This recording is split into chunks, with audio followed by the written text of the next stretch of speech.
श्रीमद् राजचंद्र पत्रांक 249 भाग 2 249 पार्ट 2 तारीख 1/7/1999। नमो अरिहंताय नमो सिद्धाय नमो आयर्याय नमो वज्राय नमो योगे सौपसाय नमो समय सावाय स्वानुभूत्या चकास्तु चित् स्वभावाय भावाय सर्वभावान्तरच्छते मंगलम भगवान वीर मंगलम गौतमो मंगलम कुंड कुंडाय जैन धर्मोष्टि मंगल सर्व मंगल मांगल्य सर्व कल्याण कारकम प्रधानम सर्व धर्माय जैनम जयपुर शासन ओंकार बिंदु संयुक्तम नित्यं ध्यायन्ति योगिनः कामदं मोक्षदं चैव ओंकाराय श्रीमद् राजचंद्र वचनामृत 249 इस पत्र में कृपादेव ने कहा है कि वर्तमान जो समय है वो धर्म प्राप्ति के लिए अनुकूल नहीं, प्रतिकूल है। ये कलियुग है, जहाँ सत्संग भी नहीं मिलता है, और जहाँ सत्संग नहीं मिलता है, सत्पुरुष के दर्शन नहीं मिलते हैं, वहाँ समाधि कैसे प्राप्त होगी? मुमुक्षु जीव, संसारी जीवों को तो प्राप्त नहीं होती, लेकिन मुमुक्षु जीवों को भी समाधि प्राप्त नहीं होती, क्योंकि धर्म धर्मी के बिना नहीं होता। धर्म माने शांति पाने की रीत या शांति, ज्ञानी के बिना वो चीज किसी को मालूम नहीं होती। तो इस कलयुग में जहाँ ज्ञानी के दर्शन नहीं है, दुर्लभ है, सत्संग दुर्लभ है, तो फिर सामान्य जीवों की क्या बात, मुमुक्षुओं को भी धर्म की सच्ची लाइन नहीं मिलती। जिसको भव भ्रमण से छूटना है, ऐसी भावना है, ऐसे जीव को भी रास्ता नहीं मिलता है। और ऐसे जीव बिना सत्संग के हैं, जो मुमुक्षु जीव है, जिनको जन्म मरण के दुखों से छूटना है, ऐसे जीव जहाँ सत्संग नहीं मिलता है, सत्संग नहीं मिलता, सत्पुरुष के दर्शन नहीं होते हैं, और आत्मदर्शन करने की विधि उनको मालूम नहीं पड़ती है, तो उनकी जो छूटने की भावना है वो भी थोड़े टाइम में खत्म हो जाती है, तो वहाँ पे संसारी जैसे बन जाते हैं। ये बात इधर लिया है, इसका सब प्रभाव, इस समय का माहौल जो है उसका प्रभाव है, इसलिए इसको कलयुग कहते हैं। सतयुग में या चौथे काल में धर्म इतना दुर्लभ नहीं था, क्योंकि वहाँ तीर्थंकर देव हाजरी रहती है। जैसे महावीर क्षेत्र में चौथा काल ही रहता है, तो वहाँ दूसरा धर्म नहीं होता है जैन के अलावा। गली गली में जिन मंदिर होते हैं, और भगवान भी साक्षात विराजते हैं, मुनिराज के टोले टोले रहते हैं। हर घर में करीब करीब एक आध दो तो समय दृष्टि निकल आते हैं, श्रावक होते हैं। ये धर्म नगरी होती है वहां पर। लेकिन ये काल, वर्तमान का जो काल है, पंचम काल, उसमें सत्संग भी मिलना दुर्लभ है। एक बाजू सत्संग नहीं मिलता है, दूसरी बाजू जो जीव का जो वर्तमान असर है, वातावरण है, वो इतना गंदा है कि वो उसमें उसका रंग असर आए बिना इस जीव को रहती नहीं है कि वो ऐसा करता है तो मैं क्यों रह जाऊं, मैं भी कुछ ऐसा करूं उल्टा उल्टा। और संतोष जीव को नहीं है, इसीलिए वो उसको माइंड में, दिमाग में वही घुसता है कचरा। नहीं था, प्यास तो छिपाना है तो भी वो ठंडा पानी नहीं चाहिए, कोको कोला चाहिए, क्योंकि दूसरे लोग कोको कोला पीते। क्या 10 रुपया गए तो गए, घर से पानी की बोतल नहीं लेके जाएंगे, वहाँ बिस्लेरी जा करके पियेंगे 12 रुपये वाला बोतल लेके। ये क्या हो रहा है? ये वातावरण का असर है। नहीं तो इतना जीने के लिए इतने पैसे की जरूरत नहीं अपने, 2 टाइम की रोटी खाने के लिए। कि आटा चावल वगैरह जो होता है वो इतना महंगा नहीं है, लेकिन हमारी आदत और संस्कार ऐसे पड़ गए कि जहाँ 5 रुपए में काम चलता है, वहाँ अपने को 25 भी पूरे नहीं होते हैं। ये परिचय इस काल का। ये सब समय फिर पैसे कमाने में, उसको भोगने में चले जाता है, तो धर्म के लिए समय कहाँ है? या आत्मकल्याण के लिए, सत्संग के लिए वक्त कहाँ है? वो तो है ही नहीं किसी को। अगर कोई जीव रेगुलरली सत्संग में आता हो 6-12 महीने से, तो वो तो बलिहारी है। उसके आजू बाजू वाले बोलेंगे आप रोज कहाँ जाते हो? अगर आपके मुंह से निकल गया तो हम रोज सत्संग में जाते हैं, तो आश्चर्यचकित हो जाएंगे। इस काल में रोज सत्संग, वाह! तो वो हमारे को धर्मात्मा समझ लेगा कि ऐसे लोग तो बहुत कम होते हैं। मतलब जो सत्संग में आने वाले की इतनी कदर है, क्योंकि ये कॉमन चीज है नहीं, ये अनकॉमन चीज। क्या सत्संग में जो रेगुलर आता है वो तो ऐसा आश्चर्यचकित कर देगा। इस काल के लोगों को आश्चर्यचकित कर देगा, ये क्या बात है, सत्संग नहीं मिलता है इस काल के अंदर। ये बात करके ऐसे हालत में जब हम आ ही चुके हैं, फिर भी अगर जिसको आत्मकल्याण करना ही है वो कर सकता है, क्योंकि आत्मा में अनंत शक्ति है। लेकिन उसके लिए जो शर्त है वो कृपा ने यहाँ रखा है। मतलब ऐसे हालत में, हालत इतनी खराब है इसीलिए મહાન પુરુષોને માટે મોટા પુરુષોએ અને તેને લઈને અમે એવો દ્રઢ નિશ્ચય કર્યો છે કે જીવને સત્સંગ એ જ મોક્ષનું परम साधन है। जन्म मरण से छूटना है, उसका बेज में सत्संग को रखा। असल में तो आत्मदर्शन होगा, सम्यक दर्शन की प्राप्ति होगी, और आगे जाकर के स्थिरता बढ़ा करके संवर निद्रा के परिणाम में आएगा, तो ही जीव पूर्ण परमात्मा, पूर्ण मुक्ति में आएगा।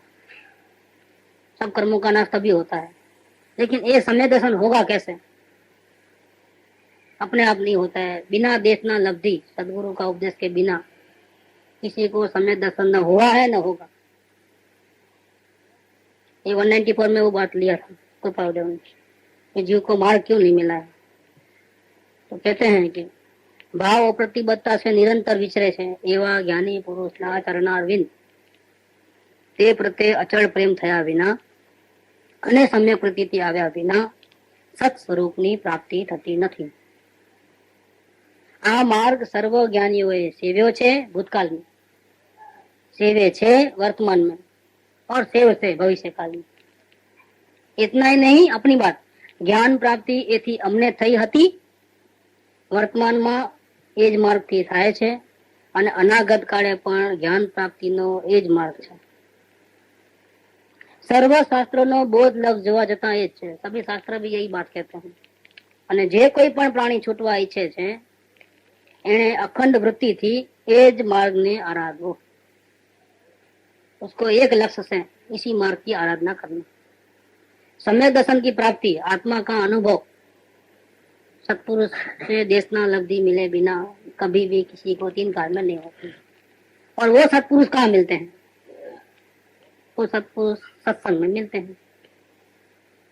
सत्संग के बिना सत्पुरुष का मेल जोल नहीं है। इसीलिए जीव को सत्संग यही मोक्ष का परम साधन है। पूरी लाइन वहां से बैठेगी। सत्संग में जीव को अपनी गलती का एहसास होगा, सही रास्ता क्या है वो सूझेगा। फिर सत्संग के नाम पे उल्टा सुल्टा चल रहा है, वो सत्संग नहीं गिना जाएगा। जैसे समय सार भी पढ़ते हैं रोज, अन्य अपने अपने जो मन चाहे शास्त्र पढ़ते हैं, है वितराग की वाणी। लिखने वाले ने कोई गलती नहीं, लेकिन समझने वाले ने गलती की और ऐसे सत्संग में जाते हैं तो वो सत्संग नहीं गिना जाएगा। क्यों नहीं गिना जाएगा? कि जीव को अपने परिणाम को चेक कर लेना है। ऐसी जगह जाते हैं तो हमको आत्मा की दरकार उत्पन्न हुई कि नहीं हुई, हमारी आत्म भावना जगी या नहीं जगी, रास्ता सामने वाला सही बता रहा है कि गलत बता रहा है वो नहीं, नक्की हमको कैसे करना है? अपने परिणाम से करना है कि हम पहले थे, वो अपने को मालूम है। अब हमने सत्संग की आराधना की, तो जिन वाणी का अभ्यास किया या पूजा की या भक्ति की या यात्रा की, सत्संग किया, जो कुछ भी चर्चा विचारना किया, आत्म शांति के लिए इतने सारे उपाय किए, जो भी हमको सूझा या जैसा माहौल रहा वैसा। अगर हमारे पहले जो हमारा स्वभाव था, पहले जो भी हमारी चाल चलन थी, पहले जो हमारे भाव थे, उसमें पलटी नहीं आई है, आत्म भावना नहीं जगी है, तो वो सत्संग नहीं किया था, सत्संग के नाम पे और सत्संग किया गया था। इसको सत्संग नहीं कहेंगे हम। या हमारी गलती होगी या उनकी गलती होगी। अब कल अपनी बात वहां खत्म हुई थी।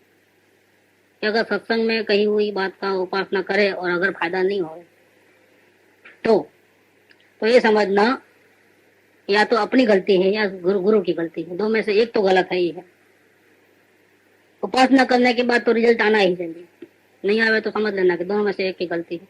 तो पहले अपने को चेक करना, अपने परिणामों को, ये सब अवलोकन सही होगा कि हमारे में कहीं मिथ्याग्रह तो नहीं है ना, कहीं अपन मनमानी तो नहीं कर रहे ना, या फिर प्रमाद तो नहीं कर रहे, या हमको इंद्रिय विषयों की अपेक्षा तो नहीं है ना, या हमने आत्म कल्याण का निर्णय तो नहीं किया, ऐसा तो नहीं है ना कि अभी शुरुआत बेसमेंट में निर्णय ही नहीं है, एक टांग संसार में एक टांग आत्मा में, ऐसा तो नहीं है ना कहीं। एक निष्ठा तो कहीं ये मिसिंग नहीं है ना, एक निष्ठा तो है कि नहीं है वो चेक कर लेना, और अपूर्व भक्ति है कि नहीं वो चेक कर लेना। ये अपने परिणाम में ये 6 मुद्दे चेक कर लेना और सत्संग की उपासना करना। और अगर फायदा नहीं होवे, आत्म भावना नहीं जागे, कसाय मंद नहीं होवे, सहज मात्र में कर्तृत्व भाव से नहीं, सहज भाव से, तो समझना कि हमारे सदगुरु ठीक नहीं है, लाइन उल्टी ले है। तो वहाँ 1 सेकंड भी रहना नहीं, क्योंकि टाइम तो मनुष्य गति का बहुत कम है।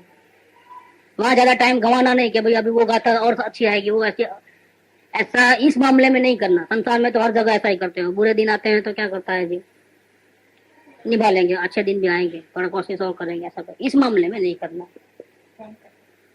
इस मामले में, क्योंकि अपने पास टाइम बहुत कम रहता है। मनुष्य जन्म कब खत्म हो जाए, पानी के बुलबुले जैसा है, बुलबुले जैसा। विद्युत अपना आता है ना इसमें, विद्युत लक्ष्मी प्रभुता पतन, आयुष्य तो झरना तरंग, पुरंदरी चाप अनंग रंग, सुराचवू क्षण नो संग। कोई अपना स्वर्ग में नरक में फिक्स आयु रहता है, लेकिन मनुष्य बड़े आयु से रहते हैं। यहाँ मनुष्य गति में ऐसा नहीं, कोई तो गर्भ में भी खत्म, कोई बचपने में खत्म, कोई जुवानी में खत्म, कोई निश्चित नहीं है इसके अंदर। और आत्म कल्याण तो मनुष्य भाव मिला ही इसलिए, ये भाव का, अनंत भावों का अभाव करने के लिए मिला है। तो पैसे ज्यादा नहीं कमाओ चलेगा, और बाहर की सुविधा ज्यादा नहीं हो चलेगा, लेकिन आत्म कल्याण नहीं होगा वो नहीं चलेगा। इज्जत आबरू नहीं मिलेगा चलेगा, इज्जत खो दिया तो भी चलेगा क्या। कभी कभी ऐसे प्रसंग आते हैं पूर्व कर्म के उदय से, क्या हम धर्मिष्ठ होने पर भी हमारी इज्जत नहीं रहती, ऐसे ऐसे प्रसंग बन जाते हैं। सब चलेगा, लेकिन आत्म कल्याण किसी भी हालत में करना चाहिए, मर के भी। यहाँ तक लिया है कि मर के भी तू मिथ्यात्व को खत्म करने का प्रयत्न कर, मर के भी। जब मरने की बात है तो और सब जितने भी सब फैक्टर सब आ गए, आप कुछ भी करो, लेकिन ये करो पहले आत्म कल्याण तो कर लो पहले, ऐसा भी करके। तो जहाँ सही सत्संग नहीं मिले वहां तो 1 सेकंड ठहरना नहीं, और जहाँ सही सत्संग है उसकी तलाश चालू कर देना, लेकिन चुपचाप नहीं बैठना, ये उसके अंदर है। क्यों? तो जब आप स्वयं जानते नहीं हो रास्ते को, आपको रास्ता नहीं सूझ रहा है, आपको विधि नहीं मालूम है, तो जब तक विधि बताने वाला या सत्संग सही नहीं मिलेगा तब तक आपकी लाइन चालू नहीं होगी। इसलिए जीव की स्वयं की जिम्मेदारी है कि अपना टाइम वेस्ट किए बिना जल्द से जल्द इसकी खोज करे। और आश्चर्य की बात तो ये है कि ये खोज तो जीव को स्वयं चालू कर देनी चाहिए थी, लेकिन इस काल के जीव इतने विराधक हैं आत्मस्वरूप के कि खोज चालू करना भी सदगुरु सिखाते हैं। नहीं तो खोज करते करते सत्संग में आ गए, इसके बदले सत्संग में आने के बाद खोज चालू होती है। उल्टा हो रहा है, इस काल के जीवों का ऐसा हो रहा है। तो टोटली पूर्व पुण्य के ऊपर डिपेंडेंट है अब मोस्टली, कि किसी महाभाग्य को सत्संग मिला तो उसको समझ में आता है कि मुझे कैसे खोज करना चाहिए, क्यों करना चाहिए, नहीं तो कितना खतरा है, क्या है वो। नहीं तो ये चीज तो पहले से ही मालूम होनी चाहिए बिना सत्संग के। लेकिन इस काल के जीवों को बहुधा देखते हैं तो ऐसे जीव बहुत कम मिलते हैं कि जो मार्ग को ढूंढने वाले होते हैं, सही सत्संग की तलाश में रहते हैं। ऐसे बात बहुत कम मिलेंगे, और ऐसे जीव ज्यादा होते हैं कि सत्संग मिलने के बाद उनको आत्म भावना जगती है, उनको सही रास्ता मालूम पड़ता है कि हम कितने खतरे में और क्या करना चाहिए, पहले से नहीं मालूम होता। लक बाय चांस सत्संग में आ गए अच्छा टाइम पास के लिए, देखा देखी समझो या कैसा भी करते हो, या दूसरे कोई काम से समझो। कोई कोई लोग तो ऐसे भी आए हैं कि वो हमारे घर में जो जा रहे हैं सत्संग में उसको छोड़ने के लिए आए और वो आ गए आगे, ऐसा भी बना है। उनको कोई लेना देना नहीं था सत्संग, लेकिन छोड़ने का काम रोज करना। ऐसा करते करते कभी 10 मिनट कान में पड़ गया, कभी 15 मिनट कान में पड़ गया, और उस पर से परिणाम में हलचल मच गई। तो ऐसा करते करते उनको इंटरेस्ट हो गया और जिसको छोड़ने आता था वो गायब है, ऐसा बना है। ऐसे केसेस देखे हैं। देखो ये लक बाय चांस, इसको क्या बोलते हैं, लक बाय चांस।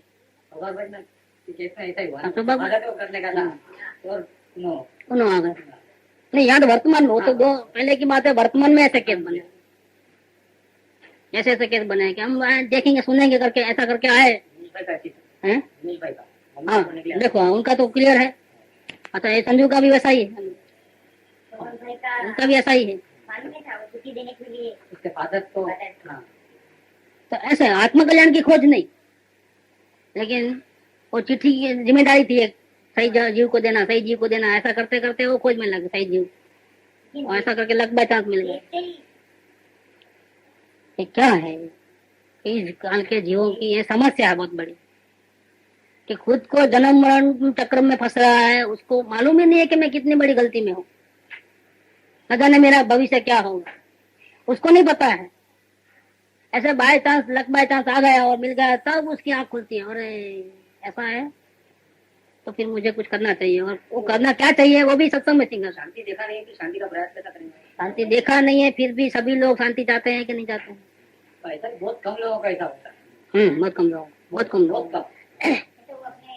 बहुत कम लोग, लाखों 10 लाख में। और लक बाय चांस भी ऐसा होता है, मोस्टली ऐसे होते हैं इस काल में, सत्संग मिलने के बाद भी विराधना में आ जाते हैं। सत्संग में लंबे टाइम तक रहते हैं, आते हैं जाते हैं, कोई टाइम का वैल्यू नहीं, सत्संग की वैल्यू नहीं। घर के पंचायतों का इतना उनका बोझ रहता है, ले लेते हैं घर के पंचायतों का। 1 घंटा भी मिलना मुश्किल है, 1 घंटा भी सही टाइम पे आकर के आराधना करना वो उनके बस की बात नहीं। 9 बजे का टाइम है तो हाँ 9 बजे है ना, निकलेंगे 9:45 बजे, निकलेंगे 9:45 बजे। ऐसा एंड मोमेंट पे निकलेंगे, वो प्लेन छूटता है तो एंड मोमेंट में नहीं निकलते हैं। तब क्या होता है, तब 1 घंटा पहले एयरपोर्ट पर पहुंच जाते हैं। लेकिन ये सत्संग का टाइम तो अभी, हाँ ठीक है अभी टाइम है, अभी टाइम है करके एंड मोमेंट में बाहर निकलते हैं, फिर ऑटो नहीं मिलता है, फिर गर्दी में फंस जाते हैं, एंड मोमेंट में किसी का फोन आ जाता है, सत्संग में लेट हो जाता है। कौन सिखाए है, कौन 1-2 मिनट भी लेट आने से कितनी विराधना होती है उनको कहाँ पता है, क्योंकि लिंक चले आती है कल के लेक्चर की और अधूरा विषय की जो लिंक होती है वो लिंक चले आती है। फिर आप बोलते जाओ, हम सुनते जाए, कान खुले हैं, आगे पीछे की बात कहाँ से शुरू हुई पता नहीं है, तो कैसे होगा। गुरुदेव को तो बोलना था, लेकिन गुरुदेव आधा घंटा पहले मंच पे आ जाते थे और सब उनको नजर में रहता था तो कौन कब आ रहा है। पंडित लोग, पैसे वाले, जो भी उनके समागम में आते थे, वो कौन कितने बजे आ रहा है, वो कहाँ बैठ रहा है, कैसा हो रहा है, सब मालूम, टोटल सब उनको नजर रहती। तो बोले कार्ड ले आऊं क्या?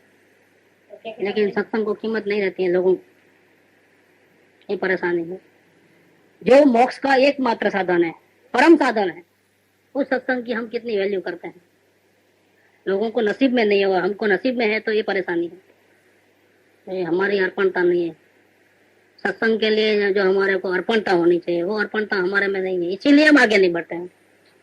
हम आगे नहीं बढ़ने का कारण क्या है, हमारे परिणाम में मलिनता क्यों है। तो માટે મોટા પુરુષોએ અને એને લઈને અમે એવો દ્રઢ નિશ્ચય કર્યો છે કે જીવને સત્સંગ એ જ મોક્ષનું પરમ સાધન છે। सत्संग में एक तो लक बाय चांस आए, और इसमें से भी जो लोग आए उसमें से भी सही आराधना करके पार होने वाला तो और भी कम। 100 जने को मिलेगा तो मान 1 जने को असर गिरेगी, इतने विराधक परिणाम चल रहा है।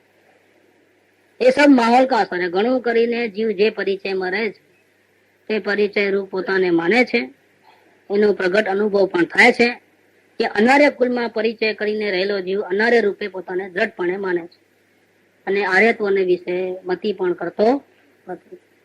ये माहौल का असर बहुत है हमारे पर, और ये माहौल को तो हम बदल नहीं सकते हैं, क्योंकि ये पूर्व कर्मों की देन है। हमने भूतकाल में पाप बहुत किए तभी तो ऐसा माहौल मिला ना। तो माहौल का दोष नहीं, दोष किसका है? स्वयं का दोष कि क्यों हम ऐसे माहौल को अपना मानते हैं। अवलोकन का पहला टॉपिक वो है कि कोई मेरा नहीं है। हाँ मारू छे एवा भावनी व्याख्या प्राय, बस एक मंत्र सीख लिया तो मैं सबसे भिन्न हूँ, अकेला हूँ, कोई मेरा नहीं है, किसी की उपाधि मेरे को लेने की जरूरत नहीं है, शरीर की भी नहीं। वो अपने कारण से चलता है, मैं अपने कारण चलता हूँ।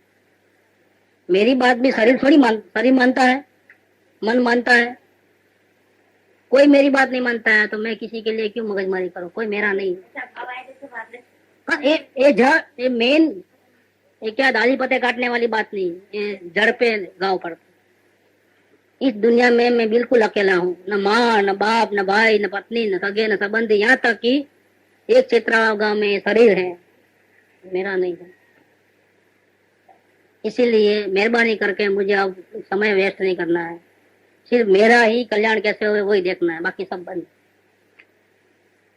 ये पहली बात ये है, इसके बिना अवलोकन नहीं होगा। जब तक ये पहली गलती अवलोकन की नहीं निकलेगी तब तक तो जीव बाहर में फंसे रहेगा। मेरी दुकान, मेरा ये, मेरे लड़के, मेरे पोते, सब मेरा मेरा करके वहीं फंसते रहता है, उपयोग बाहर चले जाता है। और फिर और उसका परिस्थिति का असर तो आता ही है। पूर्व कर्म के कारण से फंस तो गए हो, लेकिन अब कैसे बचना उसका उपाय यहाँ कृपालुदेव बताते हैं कि जीव को सत्संग यही एक मोक्ष का परम साधन है। अब आगे, પોતાની સન્માર્ગને વિશે યોગ્યતા જેવી છે તેવી યોગ્યતા ધરાવનારા પુરુષોનો સંગ તે સત્સંગ કહેવાય છે। પુરુષ કહો या आत्मा कहो, यहाँ स्त्री पुरुष का भेद नहीं है। पुरुष का मतलब आत्मा या जीव। પોતાની સન્માર્ગને વિશે યોગ્યતા જેવી છે, हमको आत्म कल्याण करना है और दूसरों को भी आत्म कल्याण करना है। ऐसे कुछ जीव होवे, उनके साथ आत्म कल्याण की चर्चा होवे, उसको कहते हैं सत्संग। सत्संग किसको कहना कि आपको तो एक टांग संसार में और एक टांग धर्म करना है, और एक को तो सिर्फ आत्म कल्याण करना है, तो दोनों का मेल नहीं जमेगा। दोनों का मेल कब जमेगा कि आपको भी आत्म कल्याण करना है और इनको भी आत्म कल्याण करना है, तो मेल जमेगा। जिसको आत्म कल्याण करना है और आत्मज्ञान नहीं हुआ है, ऐसे जीव को तो बहुत सावधान रहना है। उसको तो ऐसी चॉइस पहले कर लेना है कि जिसका मैं संग करता हूँ उसके संग से मेरी आत्म भावना वृद्धिगत होती है कि नहीं होती है। अगर वृद्धिगत होती है तो समझना तो सामने वाला जीव को भी आत्म कल्याण की भावना है, तो दोनों एक दूसरे को अन्योन्य निमित्त बनते हैं, दोनों एक दूसरे की भावना बढ़ाने में निमित्त बनते हैं। लेकिन अगर उसका धर्म का नाम भले लेता है, लेकिन भले अपने गुरु को ही मानता है, भले अपने जिनवाणी का अभ्यास आदि करता है, पूजा भक्ति करता है, लेकिन इसके संग से अगर अपनी आत्म भावना नहीं बढ़ती है तो ये संग फौरन छोड़ देना, उसमें एक सेकंड की देरी नहीं लगाना। उसके साथ चर्चा होता विचार विमर्श करना भी बंद कर देना। क्यों? अभी हम वो पोजीशन में नहीं पहुंचे हैं कि हम निसंग अवस्था में आए, हम निसंग अवस्था में नहीं आए, हमको खुद को आत्मज्ञान नहीं हुआ है और ऐसा संग करेंगे तो प्रॉब्लम हो जाएगा। तो ये जो भी चर्चा विचारणा करेंगे उसमें हमारा नुकसान ही होने वाला है। सामने वाले को एक टांग संसार में, एक टांग आत्म कल्याण करने में। और बहुधा होता ये है कि जब दो एंगल है जीव का, कि आत्म कल्याण भी करना है और संसार का सुख भी चाहिए, सुविधा चाहिए, अनुकूलता चाहिए, ऐसे दो अभिप्राय वाले जीव होते हैं। जिसको ऐसा लगता है कि मुझे ये भी करना है और ये भी करना है, ऐसा लगता है, तो वो डूबेगा। क्यों डूबेगा? कि दो प्रकार का चाहना होने पर भी वर्तन किस बात का है?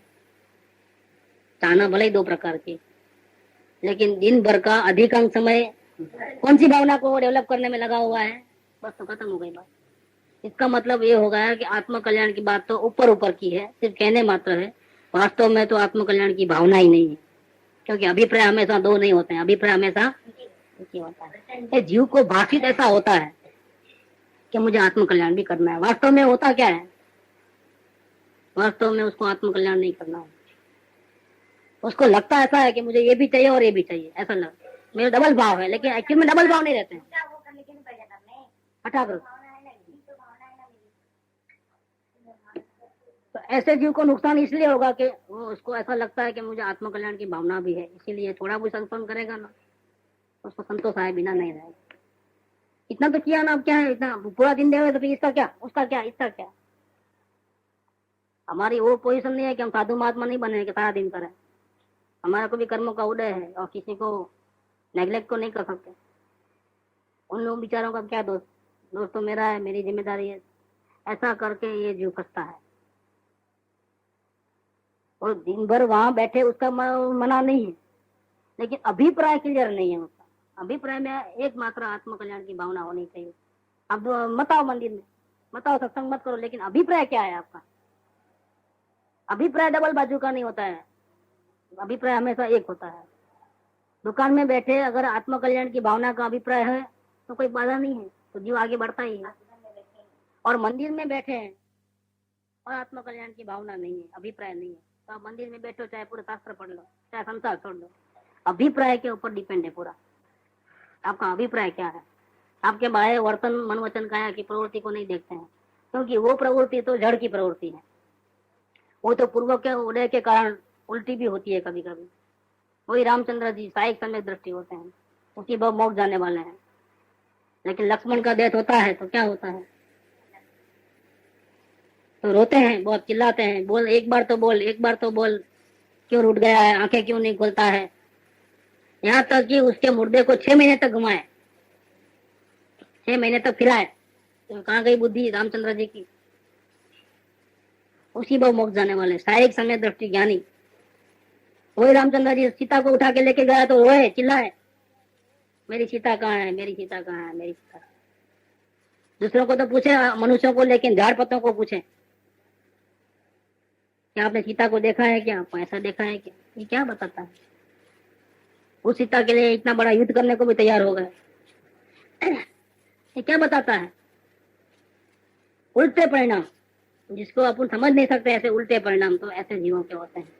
ये सब किसकी प्रवृत्ति थी? आत्मा की प्रवृत्ति नहीं थी। तो किसकी प्रवृत्ति थी? जो दिखा वो किसकी प्रवृत्ति है? ये जड़ कर्मों की प्रवृत्ति है।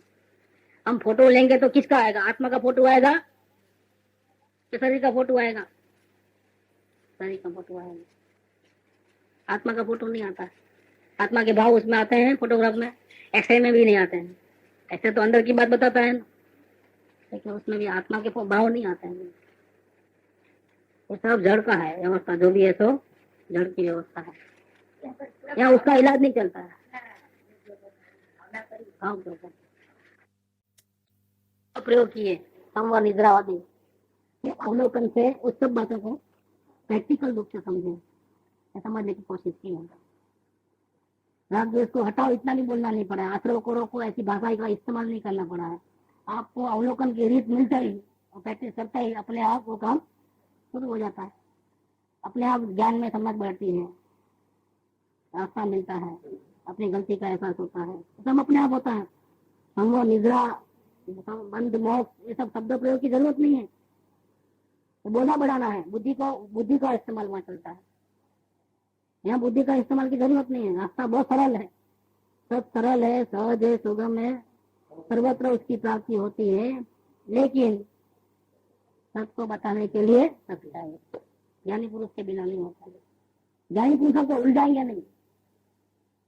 अगर किसी ज्ञानी पुरुष को अगर वाणी का योग मिला और अनुभव वाणी को व्यक्त करने के लिए उसमें सामर्थ्य अगर आ गया, ऐसी कोई योग्यता प्रभावना कहीं हो गए, तो वो आपको ऐसा स्ट्रेट फॉरवर्ड लेके जाएंगे, कहीं उलझाने की जरूरत नहीं। जितना उलझोगे उतना टाइम देते हैं, एकदम स्ट्रेट फॉरवर्ड लेके जाते हैं। इतना आसान है, 1 सेकंड में भी काम होता है। यानी एक आज्ञा नो आराधक अंतर्मुहूर्त में फल। देखो मार्ग इतना सरल है, लेकिन हमारे इतने पुण्य जब प्रबल होने चाहिए और ऐसे ज्ञानी मिलने चाहिए कि जिनकी एक आज्ञा से हमारा काम होता है।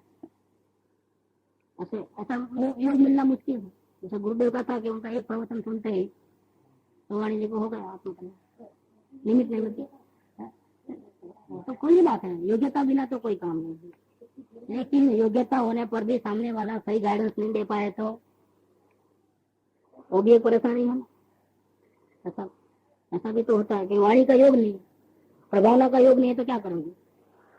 ये बात भी तो और जितने समय दृष्टि है उसके आचरण में परिणमन झलके, ऐसा कोई जरूरी थोड़ा है। ज्ञानी बहुत होते हैं लेकिन सबका परिणमन झलकता है, इतनी योग्यता सब में डेवलप थोड़ी होती है, ऐसा भी तो नहीं होता है। किसी किसी जीव में वाणी का योग होता है, प्रभावना का योग होता है और उसका परिणमन भी झलकता है, तो लोगों को असर करता है, उसकी बात असर करता है। वही बात दूसरा बोले तो असर नहीं करती, ऐसा भी तो बनता है। ये बात की चर्चा है। लेकिन बात इस चर्चा क्यों कर रहे हैं कि मार्ग बहुत सरल है, कहीं उलझे बिना आसानी से रास्ता मिल सकता है, इतना सरल मार्ग है। लंबा रास्ता नहीं है, कोई टेढ़ा मेढ़ा रास्ता नहीं है, बहुत टाइम लगे ऐसा रास्ता नहीं है। आत्मदर्शन करना तो बहुत ईजी है। तो ये बात यहाँ लिया कि પોતાની સન્માર્ગને વિશે યોગ્યતા જેવી છે, એવી યોગ્યતા ધરાવનારા પુરુષોનો સંગ તે સત્સંગ કયો છે। आत्म भावना जिसको नहीं है, संसार की भावना भी है और उसको ऐसा लगे कि मैं थोड़ा बहुत धर्म क्रिया करता हूँ इसलिए मुझे आत्म भावना भी है, और यहाँ बैठता है तो परिणाम में बहुत उथल पुथल मच जाती है, अब तो गलती नहीं करना है, अब तो संभालना है, क्या बहुत ऐसा परिणाम अच्छे हो जाते हैं। और घर पे जाते ही या बाहर जाते ही परिणाम बिगड़ जाते हैं। और फिर भी ऊपर से ऐसा लगता है कि मैं तो आत्म भावना वाला हूँ, तभी तो इतनी दूर से आता हूँ, समय का भोग देता हूँ, थोड़ा बहुत विचार मनन चिंतन चलते करते रहता हूँ, तो मुझे आत्म भावना भी है। हाँ है, संसार की भावना भी है मेरे को, वो भी मुझे मालूम है, पता है, लेकिन मुझे आत्म भावना भी है, उसका इनकार नहीं करता हूँ। तो उसको मैं प्रश्न करता हूँ कि जब दोनों भाव आपको है, आत्म कल्याण का भी है और संसार की रुचि भी है, तो आपका वर्तन दिन भर का कैसा है। दिन भर का 24 घंटे में ज्यादातर टाइम कौन सी भावना डेवलप करने में लगाते हो, बस उस पर तो समझ लेना। तो संसार की भावना को बढ़ाने के लिए अगर हमारा दिन भर का पूरा टाइम जाता है, अधिकार 24 घंटे में से 22 घंटा 20 घंटे वहां जाते हैं, इसका मतलब ये साफ साफ है। क्या साफ साफ है कि आपको आत्म भावना है वो धोखा है, बिल्कुल जीरो है वो। आत्म भावना नहीं है, आत्म भावना का धोखा हुआ है। क्योंकि संसार में कोई भी जीव का दो अभिप्राय नहीं होते हैं, एक ही अभिप्राय होता है। लड़की की सगाई नहीं हुई तब तक प्रॉब्लम, सगाई होते ही अभिप्राय क्या हो गया, ये घर मेरा नहीं वो घर मेरा। ऐसा नहीं होता ये भी घर मेरा और वो भी घर मेरा, ऐसा दो पॉइंट बनते हैं क्या, कभी नहीं बनता है। सगाई के पहले तो यही घर मेरा है, तो सगाई अभी शादी भी नहीं हुई, अभी तो बाप के घर में ही है, लेकिन दो अभिप्राय होते हैं कि एक ही अभिप्राय होता है। पार्टनरशिप में पार्टनर में सब साथ में रहते हैं तो क्या बोलते हैं, वो भी बोलेगा ये मेरी दुकान, वो भी बोलेगा मेरी दुकान, लेकिन पार्टनरशिप विजुअल हो गई जिस दिन से। अब अपन सामान हटाया नहीं, ऐसा कुछ नहीं करे, हिसाब किताब नहीं करे, लेकिन डिसीजन आ गया पूरा, तो क्या होता है, रिजर्वेशन डेट पे साइन भी नहीं किया, लेकिन डिसीजन अंदर में पैदा होता है ना, पहले साइन तो बाद में करेगा ना। वो निर्णय जो लिया तब से क्या होता है कि नहीं अभी साइन थोड़ी किया, अभी तो मेरा है, अभी हमने साइन नहीं किया है, सिर्फ निर्णय किया है कि हमको अभी एक दिन भी साथ में रहना, हिसाब किताब कर लेना इस तारीख से। तो डिसीजन लेता ही दो भाव है कि एक भाव है, अभिप्राय में क्या है, क्या अभी भी कोई चांस मिलेगा तो वापिस सुलह कर लेंगे, और ऐसा होता है तो डिसीजन नहीं लिया है अभी। डिसीजन किसको बोलते हैं, फाइनल है ऊपर, खत्म। तो फाइनल होने के बाद, निर्णय होने के बाद दो भाव नहीं होता है। अगर हमारे दो भाव है ऐसा हमको लगता है तो हमने डिसीजन नहीं लिया है। कौन सा डिसीजन नहीं लिया है, आत्म कल्याण का डिसीजन नहीं लिया है। ऐसे जीवों के साथ सत्संग करने से हमारी भावना वृद्धिगत नहीं होती है। जैसे वो गलती करता है कि रोज सत्संग में आना और वापिस अपने परिणाम में जरा भी फेरफार नहीं होते हैं, वैसा के वैसे वो परिणाम रहते हैं। लंबा समय तक सत्संग करे तो भी इसके यही के ये हाल होते हैं। ऐसे लोगों का संग करने से क्या होगा, संग करने वाले की भावना भी ऐसे ही हो जाती है, क्योंकि संग का असर बहुत बहुत गिरता है कि मैं अकेला थोड़ा गलती करता हूँ, वो भी तो गलती करता है, ऐसा हो जाता है। अपनी गलती बड़ी लगनी चाहिए, उसके बदले क्या होता है, देखो ये भी रोज सत्संग में आता है, तो मैं भी सत्संग में आता हूँ, तो मैं थोड़ी बहुत गलती करता हूँ तो मैं अकेला थोड़ा, वो भी तो करता है ना। ये जो भाव है ये आए बिना नहीं रहते हैं। इसीलिए ऐसे लोगों का संग करने से अपनी भावना वृद्धिगत नहीं होती है। वो सत्संग नहीं है, फिर वो क्या है, ये सत्संग के नाम पर के असत्संग हो रहा है। कुसंग मत कहो, लेकिन असत्संग जरूर है। क्या ये बात है? सत्संग किसको कहना हो? बात कही है कि પોતાની સન્માર્ગને વિશે યોગ્યતા જેવી છે તેવી યોગ્યતા ધરાવનારા પુરુષોનો સંગ તે સત્સંગ કહ્યો છે। મોટા પુરુષના સંગમાં નિવાસ છે તેને અમે પરમ સત્સંગ કહીએ છીએ। अपने से ज्यादा योग्यता वाले या इस मार्ग में प्रवेश कर चुके हैं, मोक्ष मार्ग में, आत्मज्ञानी पुरुष है। इनके साथ अगर हमारे मोटा पुरुष એટલે आत्मज्ञानी पुरुष, इनके साथ अगर हमारा निवास है, उठना बैठना है, उनका संग मिलता है, तो क्या है? परम सत्संग है। परम इसलिए कहा है क्यों? उससे कल्याण बहुत जल्दी और आसानी से हो सकता है। उत्कृष्ट कारण है, अपने जीव के कल्याण का वो उत्कृष्ट साधन है, परम कल्याण का। તેને અમે परम सत्संग कहिए છીએ। कारण क्यों ऐसा? सत्संग और परम सत्संग है सब दो भेद क्यों? सत्संगी कहते तो चल जाता था, नहीं, वो परम सत्संग है। ज्ञानी पुरुष का संग वो परम सत्संग है। ये भाग्यशालियों को ऐसा मिलता है, परम ज्ञानियों का संग। और वो भी इसके अंदर एक ताजुब की बात है कि महाज्ञानियों का संग तो दुर्लभ ही है। जैसे मुनिराज, क्या वो अपने साथ तो रहेंगे भी नहीं, बात भी नहीं करेंगे। अगर हम पीछे ही पड़ जाएंगे तो हमारा कैसे पीछा छूट जाए ऐसा करेंगे। हम रात को सोए रहेंगे और भाग जाएंगे। आप समझ लेना उस बात को।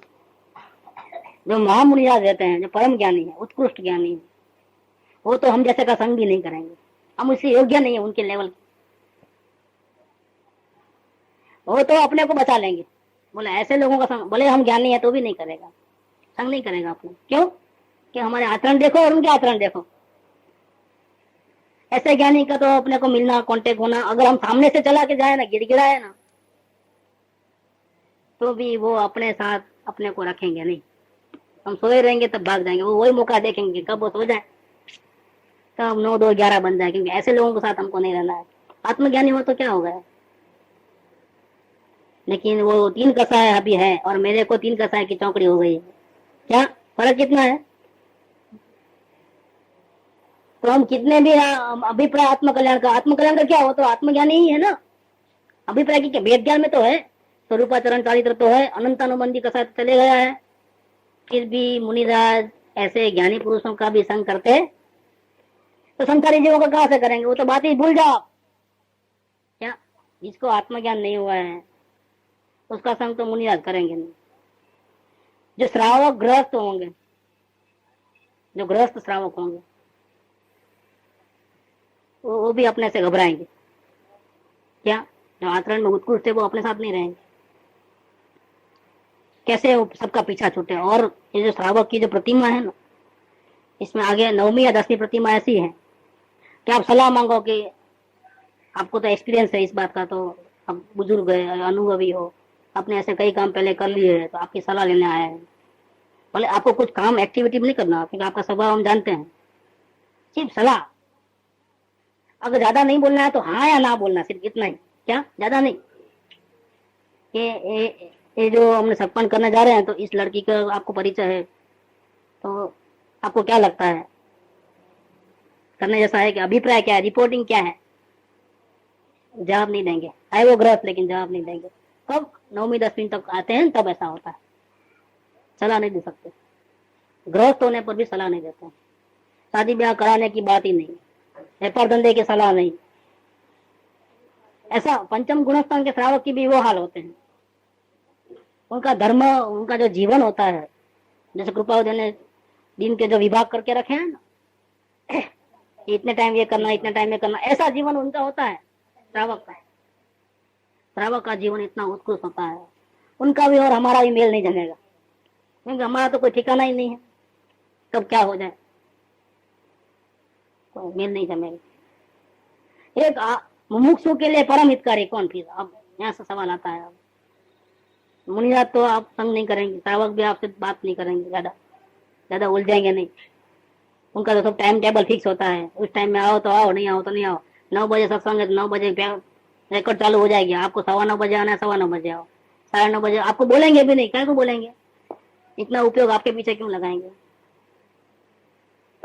ज्यादा मगजमारी नहीं उनकी। लेकिन जो जघन्य ज्ञानी है, 3 ज्ञानी प्रकार बताया है। चौथे गुणस्थान में जघन्य, मध्यम में पंचम गुणस्थान वाले जिसको 2 कसाई की चौकड़ी है, और उत्कृष्ट ज्ञानी साधक जीव वो मुनिराज है, जो जंगल में ही रहते हैं और वो उत्कृष्ट ज्ञानी है। उनको करुणा नहीं रहती है, उनको कोई करुणा नहीं है। करुणा तो शुभ भाव है, शुभ भाव का उनको कहाँ बंधन है। वो शुभ भाव करने के लिए जंगल में गए कि आत्म कल्याण करने के लिए जंगल में गए? अगर शुभ भाव करना था तो घर छोड़ने की जरूरत क्या थी? अगर इतनी करुणा करनी थी, समझाना था, तो काय को गए उधर जंगल में? नहीं, उनको करुणा नहीं करनी। उनके बाजू में से कोई ऐसा भूख प्यासा आ जाए और पानी पानी पुकारे और प्राण जा रहे हैं, तो कमंडल में पानी तो रहता है, एक बूंद भी देते नहीं। देखो, क्योंकि वो करुणा करने नहीं निकले हैं, वो अपनी करुणा करने निकले हैं, शुद्धोपयोग में रहने के लिए निकले हैं, उनकी वो प्रतिज्ञा है। तो ये 3 प्रकार के ज्ञानी हो गए। एक तो जघन्य, जो घर में रहते हैं और संसार की जवाबदारी का वहन भी करते हैं और आत्म भावना में भी रहते हैं, आत्म कल्याण के मार्ग में आगे बढ़ने के चाहने वाले होते हैं, यथाशक्ति सत्संग आदि करते हैं। दूसरे जो है 2 कसाई की चौकड़ी वाले श्रावक, वो घर में रहते हैं लेकिन घर की माया को छोड़ते जाते हैं, जवाबदारियों, और जंगल में जाने की तैयारी कर रहे हैं। और तीसरे तो सब छोड़ करके 3 कसाई की चौकड़ी वाले जंगल में ही चले गए हैं, सबकी उपाधि छोड़ दिया है। इन तीनों में से मुमुक्षु जीव या संसारी जीवों को किसका कांटेक्ट ज्यादा अच्छा है? अवेलेबल क्या है? अवेलेबल क्या है? उसकी करुणा ज्यादा होती है। चौथे गुणस्थान में जो जघन्य होते हैं उसकी करुणा बहुत ज्यादा होती है। वो तो शर्म नहीं करते हैं, अगर आपकी थोड़ी भावना हो तो आपके घर पे भी आ गए, जहाँ बुलाओ वहाँ आपके साथ उठे बैठे, आपके साथ खाना खाए, सब आपके साथ आपके जैसा व्यवहार में रहे, अपने को अलग स्पेशल हूं ऐसा नहीं रखे वो। इसके पीछे उसका एक ही कारण होता है, अपना काम काज छोड़ करके भी ऐसा करे। इसके पीछे कारण क्या रहता है कि किसी भी कारण से इसको जीव का मार्ग मिलता है। तो ये बहुत बड़ी इंपॉर्टेंट बात है। તેને અમે પરમ સત્સંગ કહીએ છીએ, કારણ કે એના જેવું કોઈ હિતસી સાધન આ જગતમાં અમે જોયું નથી, અમે સાંભળ્યું નથી। देखो, ऐसे विचार भी नहीं आते हैं कि कितनी महिमा है जिनका हम संग करते हैं। वो कोई ऑर्डिनरी नहीं है, हम उनको ऑर्डिनरी समझते हैं, वो हमारी गलती है। इसलिए 254 में क्या बात ली? तीनों गलती, मुमुक्षु जीव को तीनों गलती मिटाने के लिए क्या करना? एक बात किसके हो? सभी जीवों के लिए नहीं, जो मुमुक्षु जीव है, जिसने अवलोकन किया है, जिसका स्वच्छंद मिटा है, जिसे किसी भी कीमत पे आत्म कल्याण करना है, उसी जीव को जो 3 गलती रहती है उसको मिटाने के लिए क्या करना? परम दीनता का अभाव मिटाना और सत्पुरुष में परमेश्वर बुद्धि आना। वो तो हमारा जैसे ऑर्डिनरी है, वो ऑर्डिनरी शब्द ही निकाल देना आप, उसको तो एक्स्ट्रा ऑर्डिनरी शब्द भी लागू नहीं पड़ता है। वो सुपर है, सुपर नेचुरल आत्मा है, परमात्मा है। उसको देखने की जो नजरिया है, जो दृष्टि है, ये टोटली चेंज होनी चाहिए। अगर ऐसा चेंज होती है तो ये आपकी योग्यता बताती है। अगर आपका ऐसा रवैया चेंज नहीं होता है तो इससे क्या मालूम पड़ता है? तो आप में अभी वो योग्यता नहीं आई है जिसका संग करते हो, जिस ज्ञानी पुरुष का, उसको आप परमेश्वर तुल्य भक्ति करो, ऐसा अभी आप में वो योग्यता नहीं आई है। हमने एक जो मुंबई में रहते हैं ना, उनका लेटर आता है हमेशा हमारे पास, लेटर की पूरी फाइल हो गई अब तो। बहुत तकलीफ में, अभी अवलोकन के बारे में बहुत मूंझवण वाले बहुत पत्र लिखा था, तो हमने बोला कि ये सब मूंझवण जो है पत्र व्यवहार से पूरी होने वाली नहीं है, और आप संकोच नहीं करना, आप हमारे घर में भी आ सकते, रह सकते साथ में, आपको कोई बात की प्रॉब्लम नहीं रहेगी। आप ऐसे भी यात्रा पे जाते हो तो एक दफे यहाँ आकर के पर्सनली मिलो इस बात में। और हम लिखे तकलीफ इसीलिए क्या कर दिया, कृपावड़े के कुछ पत्र आप पढ़ लो ताकि कृपावड़े समझा देंगे उनको, हम नहीं समझाए। ऐसा भी पूरा उन्होंने पूरा अभ्यास करने के बाद लिखा कि हमारे में ये कमी कैसे, न जाने क्यों है कि हमको परमेश्वर बुद्धि क्यों नहीं आती है, ये हमको क्या समझ में नहीं आ रहा है। ये बात आप भले ही लिखते हो और कृपादेव की बात समझ में आती है, बुद्धि में आती है, लेकिन हमारे भाव में वो बात नहीं आती है, और इसका हमको बहुत बड़ा दुख हो रहा है। ये आखिरी लेटर वो आया है इनका। परेशानी है। और पर्सनली जब तक नहीं मिलेंगे तब तक वो उसको कौन सी भूतकाल के कारण से, ऐसे कौन से संस्कार है कि जिसके कारण से वो रुका हुआ है, वो पता नहीं चलेगा। पर्सनली मिलने से कोई भूतकाल का ऐसे उल्टे संस्कार पड़ गए हैं कि बुद्धि में बात समझ में आती है लेकिन परिणाम में नहीं आता है, तो कोई जरूर कुछ कारण है। लेकिन ये बात परम सत्संग में पर्सनली आए बिना निकलते हैं। उनको निमंत्रण भी दे दिया है, इनविटेशन दे दिया है, इसके बावजूद भी परेशानी है। बोला आप हमारे घर में ही रहना, जितना दिन चाहे, महीना 2 महीना, यहाँ तक भी लिख दिया है। ये बात है। મોટા પુરુષના સંગમાં નિવાસ છે એને અમે પરમ સત્સંગ કહીએ છીએ, કારણ એના જેવું કોઈ હિતસ્વી સાધન આ જગતમાં અમે જોયું નથી અને સાંભળ્યું નથી। योग्यता बहुत अच्छी हो 99.99, लेकिन 0.01 की कसर भी इस मार्ग में चलती आलोकनी अल्पपण सुखेच्छा नहीं चल रही, इतना भी नहीं चले। पूर्वे થઈ ગયેલા મોટા પુરુષનું चिंतन कल्याणकारक છે। अब कंपेयर करते हैं वर्तमान के और भूतकाल के। उनका महावीर स्वामी की बात लो, पार्वतीनाथ भगवान की, तीर्थंकरों की, बड़े बड़े ज्ञानियों की, उनका जीवन वृत्तांत से प्रेरणा मिल सकती है हमें तो उन्होंने किस मुसीबत में लेने पर भी कैसे कैसे अपना आत्म कल्याण किया। उनका चिंतन मनन ऐसा सोचने से, उनका जीवन पर दृष्टि डालने से, उनके वचनों का अभ्यास करने से, विचार करने से हमारा हित होता है तो कल्याणकारक है। फिर भी वो हित नहीं होता है, कौन सा हित? आत्मा अनुभव नहीं हो सकता है।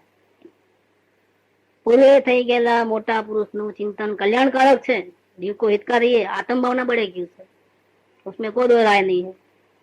तथापि फिर भी स्वरूप स्थिति का कारण होता नहीं है, कितना भी चिंतन कर लो। क्यों? कि चिंतन में मन का आधार लेना पड़ता है और स्वरूप स्थिति में डायरेक्ट ज्ञान चाहिए। ये जो विधि का डिफरेंस है वो बड़े बड़े विद्वानों को भी समझ में नहीं आता। चिंतन मनन श्रवण दोलन ये तो बहुत चलता है, गड़बड़ कहाँ है? कि ज्ञान से ही बंद रुकता है, ज्ञान मात्र का, ज्ञान का अभ्यास से ही मुक्ति होती है, ये मालूम है बुद्धि में। लेकिन ज्ञान का इस्तेमाल किस ढंग से करना ताकि मन साइड पे होने पर भी उसका लक्ष्य छूटे, विकल्प होने पर भी विकल्प बाधा रूप नहीं बने और ज्ञान अपना काम करते हुए आगे निकल जाए और साधना की सिद्धि हो गए, वो पता नहीं मालूम। इसीलिए चिंतन मनन उससे बुद्धि का इस्तेमाल करने से आत्म भावना बढ़ती है। कर विचार तो पाम, इससे आत्म भावना बढ़ती है, लेकिन छोड़ विचार तो पाम वो काम है। स्वरूप दर्शन कैसे होगा?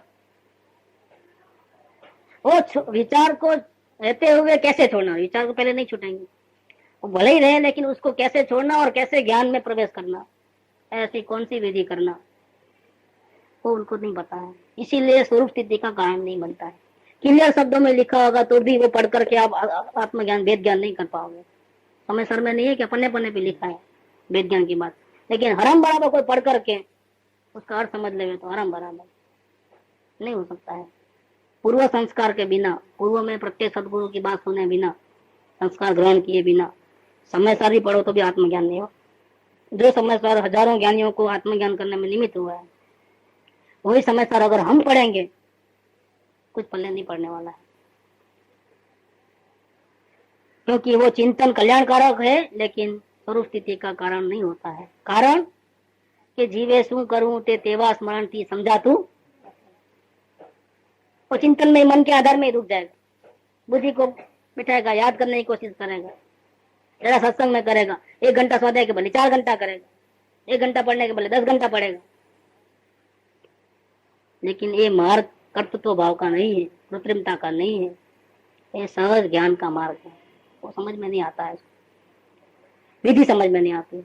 और प्रत्यक्ष योग हो गए, अगर प्रैक्टिकल का आमना सामना रहना होवे तो बिना समझाए भी स्वरूप स्थिति होना संभवित मानते हैं। क्यों? कि हमारे को जैसे कर्मों का उदय है ऐसे ज्ञानी पुरुष को भी तो कर्म का उदय है। क्या उस उदय में रह करके हम किस प्रकार से राग द्वेष करते हैं और वो उसी उदय में रहते हुए किस प्रकार से जानने देखने में रहते हैं, वो एक बहुत बड़ी बात है। ऐसे त्यागी हमको बहुत मिलेंगे कि ये चाहिए और ये नहीं चाहिए। क्या? लेकिन ऐसे ज्ञानी का दर्शन बहुत दुर्लभ है, जिनके पास चाहिए नहीं चाहिए की बात ही नहीं। जो फ्लेक्सिबिलिटी है उनके जीवन में हमको दिखने में आती है प्रत्यक्ष आंखों से, वो संभव नहीं है। त्यागियों के साथ संभव नहीं है, शास्त्र पाठियों के साथ संभव नहीं है, क्योंकि उनकी बड़बड़ बड़बड़ चालू रहती है शास्त्र पाठियों की। इस शास्त्र में ये लिखा है, उस शास्त्र में ये लिखा है, इसका अर्थ ये नहीं, इस गाथा का अर्थ ये नहीं। उसका जो ज्ञान जो है इतना वास्ट और इतना उसका प्रदर्शन होता जाता है कि दुनिया वाले छक हो जाएगी, ओह इसको इतना ज्ञान है, इतनी गाथाएं कंठ है, इतना वो है, इसका एक एक शब्द का अर्थ। और जब इतनी प्रसिद्धि बनती है तो कई लोगों का कांटेक्ट होता है, तो आचरण तो शर्म के मारे भी नेचुरली है कि आपके सामने इतने लोग सामने सामने रहते हैं, तो सबके बीच में तो आप आचरण कैसे गलत करोगे? गलत करोगे तो नाक किसकी जाएगी, इज्जत किसकी? खुद स्वयं की जाएगी। लोग आपकी सही बात का, शास्त्र की बात का भी विश्वास नहीं करेंगे। तो सबके बीच में तो पाप किया नहीं जाता है, इसलिए आचरण जबरदस्ती सुधरता है। बाहर का दिखावा अच्छा हो जाता है, लेकिन अंतर में वो बात नहीं आएगी कि जीवों को कैसे ज्ञान का अभ्यास करना चाहिए, वो एक शब्द भी नहीं निकलेगा वो शास्त्र पाठियों को। और त्यागियों को तो क्लियर दिखता है राग में, ये चाहिए और ये नहीं चाहिए, आग्रह रहता है, ऐसा ही चलेगा, ये नहीं चलेगा, ये चलेगा। उसकी तो पंचायत देखोगे तो आपको हैरान हो जाएगा, क्लियर दिख रहा है वो, उसमें तत्व ज्ञान की भरमार है और यहाँ पर राग द्वेष की भरमार है, जबकि ये दोनों पॉइंट मिसिंग है यहाँ पर। कहा? वितराग पुरुष समय दृष्टि में पॉइंट में कोई बात का आग्रह नहीं है, किसी बात का बंधन नहीं है, ये अच्छा बुरा नहीं है, इष्ट अनिष्ट नहीं है, ये चलेगा और ये नहीं चलेगा नहीं है, बहुत बहुत फ्लेक्सिबिलिटी बहुत है। इसीलिए प्रत्यक्ष योग में बिना समझाए भी स्वरूप स्थिति होना संभवित मानते हैं। उनका लक्ष्य एक ही है कि आत्म शांति कैसे हो, राग द्वेष कैसे ना हो, उनका लक्ष्य दूसरा नहीं है, इसलिए उनका हर परिणाम में वो दिखेगा। અને તેથી એમ નિશ્ચય થાય છે કે એ પ્રત્યક્ષ યોગનું અને તે પ્રત્યક્ષ चिंतनનું फल मोक्ष હોય છે।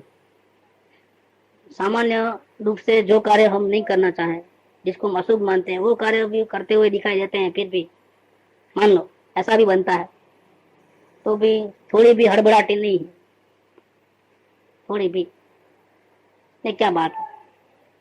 इस पर से अंदाजा लगता है कि वो उदय से कितने भिन्न हो चुके हैं, कि उदय में कभी शुभ परिणाम हो, कभी अशुभ परिणाम हो, कभी कैसे हो, कभी कैसे हो।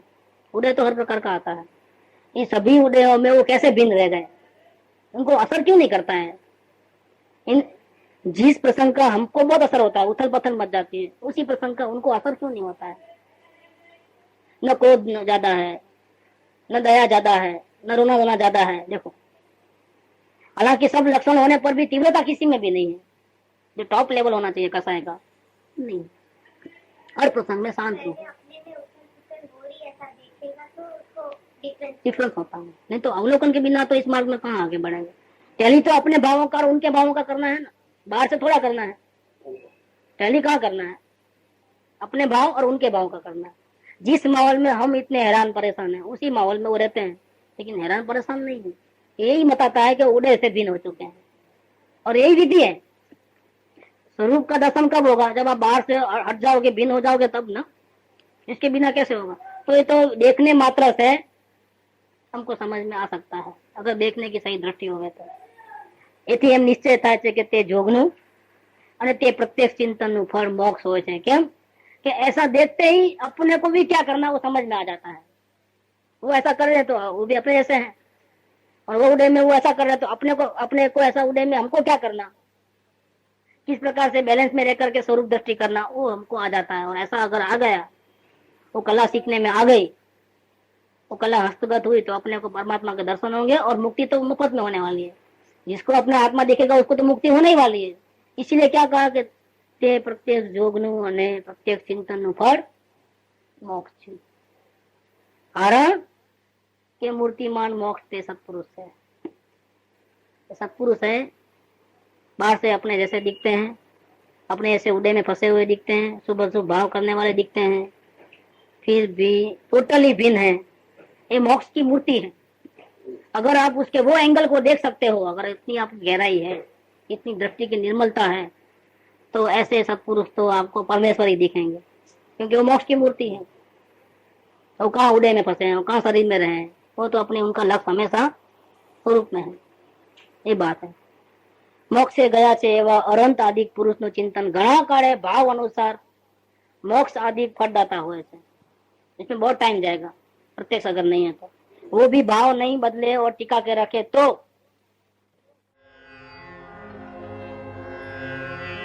सुख धाम अनंत सुसंत चाहे,